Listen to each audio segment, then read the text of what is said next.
প্রাক্তন উপরাষ্ট্রপতি জগদীপ ধনখড়ের জায়গায় উত্তরসূরি খোঁজা শুরু করে দিল কমিশন।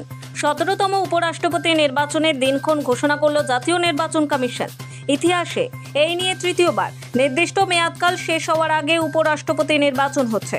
শুক্রবার একটি বিজ্ঞপ্তি জারি করে জাতীয় নির্বাচন কমিশনের তরফে জানানো হয়, আগামী 7ই আগস্ট নির্বাচন সংক্রান্ত বিজ্ঞপ্তি জারি করবে কমিশন। নির্বাচন আগামী 9ই সেপ্টেম্বর। মনোনয়ন জমা দেওয়ার শেষ দিন 21শে আগস্ট। মনোনয়ন স্কুটিনি হবে 22শে আগস্ট। প্রত্যাহারের শেষ দিন 25শে আগস্ট।